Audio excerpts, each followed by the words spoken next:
Noorderwind Live. Hoe lang presenteert dat al? Ik denk dat we hier of een jongen verlien begonnen binnen.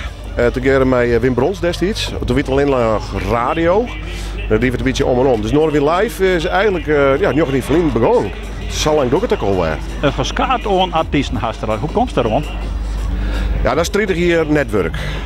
Dat ik opbouwd heb. Ik ben 30 jaar verlien eigenlijk bij de lokale omroep die Checksterdeel uiteenzetten. En toen hebben we met z'n allen het Waterfestival deel zetten. En dan leerst op een gegeven moment wel muzikanten kennen. En dat hebben we heel lang eigenlijk heel langzaam opgebouwd. En ze staan dankzij social media trouwens. En natuurlijk een hele goede naam opbouwen als programma. Bouwt een enorm netwerk op. Platenmaatschappijen, boekingskantoren, maar ook muzikanten direct. Meestal diskist. En dat al je bij elkaar levert op dit staat een wachtlijst op voor 300 acts. Ik weet dat die werken mee heen, maar ik krijg gewoon te weinig ruimte. Naast die werken bij Omroep Friesland haast nog een passie. En dat is een land wat leidt je correct even hoe het beter en dat is Schotland. Ja, ik zeg dat je leefde van de andere kant van de plassen bij Wales begonnen. Dat ben ik heel vaak geweest. En Wales, Ierland, Schotland, ontrint kon net zo vallen. Alleen doe ik voor de eerste keer in Schotland weer, dus al de 30 jaar verliezen. Toen kwam ik achter dat een beetje walpikken weer. Lekker direct. Maar dat land is fantastisch. Wales en Ierland ook, maar Schotland is gewoon grutter. Dat is uitgebreider. Zit er nou iets bijzonders op stapel? Dat denk je van, dat boer ik nog wel graag eens een keer in de studio halen, wat ik mag. Ik ga de Dublin Legends, dat vind ik fantastisch. Als Sean Cannon, een van de oude Dubliners, dat is een van de originele leden nog.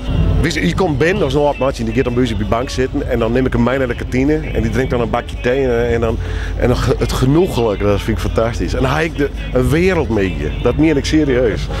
En dan kunnen we al die spectaculaire aan, begrote naam, maar dan ga ik niet mee wat binnen. En dat gaat steen te spelen. Dus dat is ook in kwarten wel uit.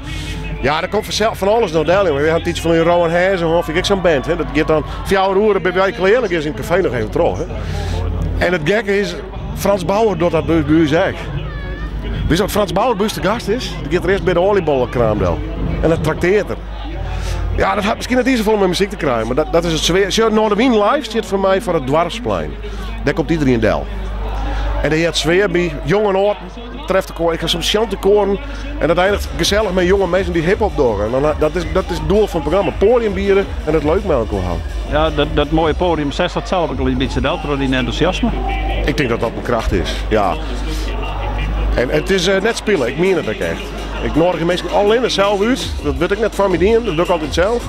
En ik ben altijd oprecht blij dat hier in Dokkum met een jelle bij, die kijkt al heel lang. En die buikt erin om, gaat ze, gaat er mee los. Johannes Riep, maar hakjes en groeien en we zo, fantastisch. En dan, ik ben er blij van. Ik ben er echt blij van.